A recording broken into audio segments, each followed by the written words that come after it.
আসসালামু আলাইকুম প্রিয় বন্ধু বান্ধব, কেমন আছো সবাই? তো আমি আশা করি সবাই ভালো আছো। তার মধ্যে অনেকের মন খারাপ থাকতে পারে, অনেকে অসুস্থ থাকতে পারো। তো সবার জন্য দোয়া ও শুভকামনা রইল। আর সব সময় মন শরীর ভালো রাখা, সুস্থ রাখার চেষ্টা করবা, শরীর ভালো রাখার চেষ্টা করবা। তো আমি আজকে দিশা না পেয়ে উঠে গেলাম আম গাছে। তো আম গাছে উঠে গেলাম, আর কি আর করবো। আম গাছ থেকে আমি বড়, আমার থেকে আম গাছ ছোট। কারণ আমার জায়গা হইতেছে না আম গাছের মধ্যে। তোমরা দেখতেই পাইতেছো আমি কিচিমিচি হয়ে বসে রয়েছি, কারণ আম গাছটা অনেক ছোট। এই জন্য আমি ভালো করে গাছে উঠতে বসতে পারতেছি না, আম পারতে পারতে পারতেছি না।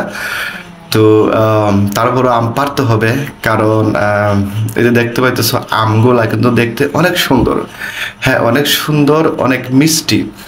কিন্তু সমস্যা হয়ে দাঁড়ালো, আমি আগে একটা কথা বলি। আমি ছোটবেলার থেকে কিন্তু আম যখন ছোট ছিল তখন থেকে কিন্তু আমি আমগুলো যত্ন সহকারে রাখতেছি, এবং কি কাপড় দিয়ে বেঁধে, তারপরে এগুলো ব্যাগ দিয়ে বেঁধে, পলি দিয়ে বেঁধে রাখতেছি।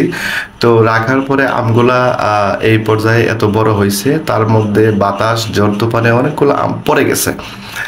আর কিছু কিছু আম আমরা মাঝে মধ্যে পাইরা খাইছি, বর্তমানে খাইলাম।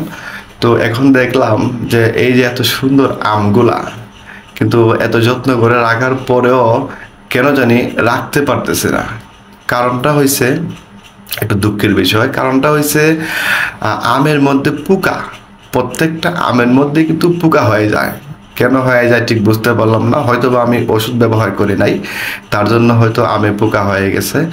তো কি আর করব, দিশা না পেয়ে ভাবলাম যে আমগুলা এত মিষ্টি ভালো আমগুলা যদি পোকায় খেয়ে ফেলে তাহলে আর লাভ কি।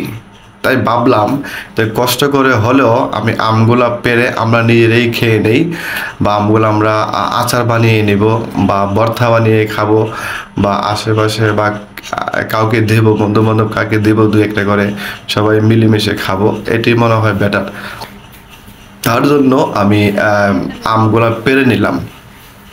তো যারা যারা ভিডিওটা দেখছো, অবশ্যই কি বলবো, যদি তোমাদের ভালো লাগে তাহলে শেয়ার কমেন্ট করে দেবা। আর সবাইকে অসংখ্য ধন্যবাদ আমার ভিডিওটা দেখার জন্য।